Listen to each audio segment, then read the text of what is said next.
You may have noticed that I always dressed well. That has changed since I've become less active. I spend most of my time in pajamas. But when I got to be of college age and medical school and then practice, I always dressed neatly. I always wear white shirts, jackets, and trousers that didn't match but contrasted in a nice way, and ties that set off everything well. There's a reason for that. That is that I went to work for Oliker Brothers in Aliquippa just when I started college. I got that job because it was held by my cousin Jerry, and when he went off to medical school, he turned the job over to me. I worked Friday nights and all day Saturday. Oliker Brothers was kind of an unusual place in Aliquippa.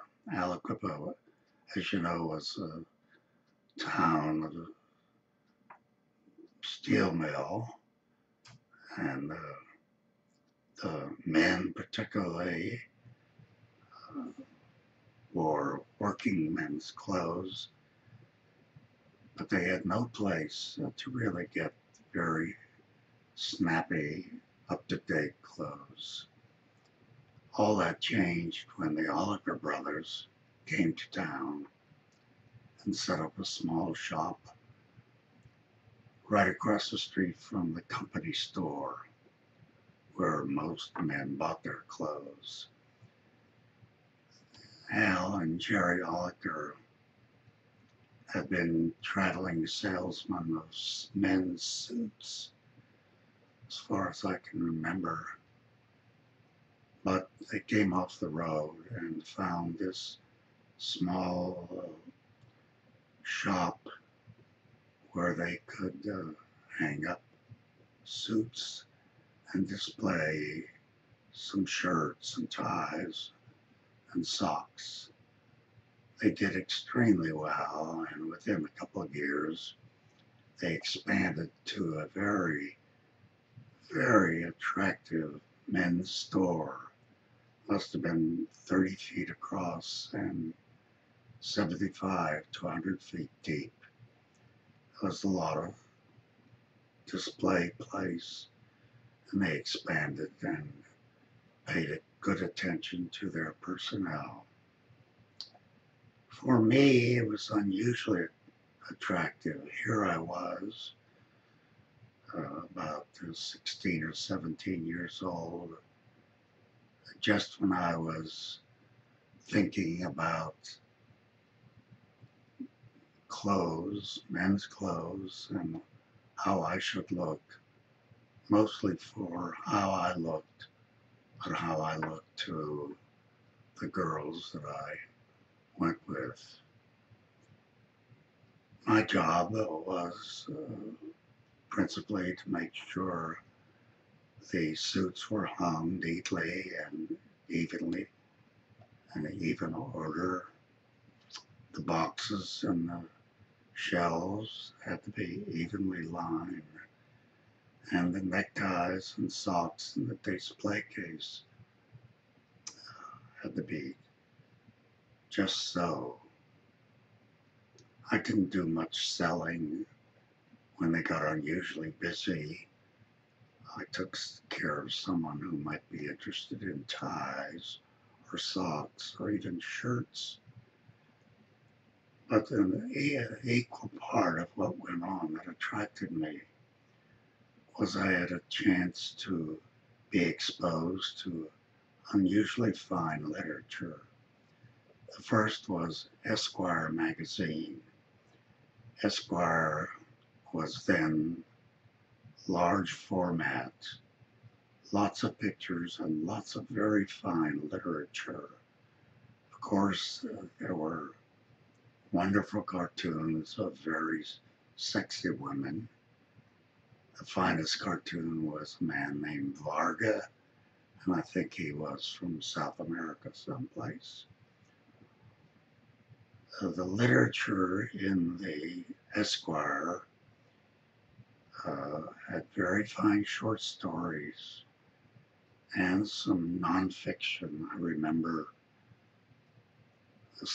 the Toon detective Sigmund Spaeth wrote an article practically every month talking about classical literature, classical music, and interesting stories about composers and their output. The other thing that attracted me a great deal was a hardback magazine that came out every 3 months, I think, um, demonstrating what was new in shoes, what was new in clothing, what was new in ties. Also gave articles about how shirts were made and how the finest shirts made a difference because of what went into them. I gloried in all of that. It made me so excited. Working at the store seemed to be a privilege. I also remember something extra. When something needed to be altered, it needed to be taken to Mary, the seamstress, a gypsy who lived up on Plan 11, up on top of a hill. So I got to drive Al's Buick convertible to take clothes up to Mary, come back to the store, and at a later time, when the clothes were ready, I would get back into the convertible and go up to Mary, bring things back. It was all a great experience. Wonderful for somebody coming into his teens.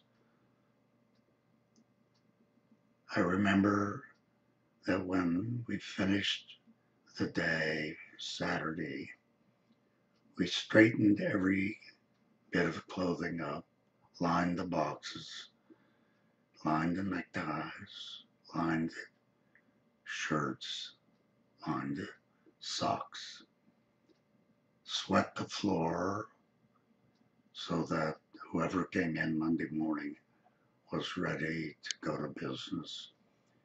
When I left Oliker's that night, I would go next door to Al's bar and grill, where I treated myself to a cheese sandwich, Swiss cheese sandwich on rye. What a wonderful day, what a wonderful way to end my weekend experience.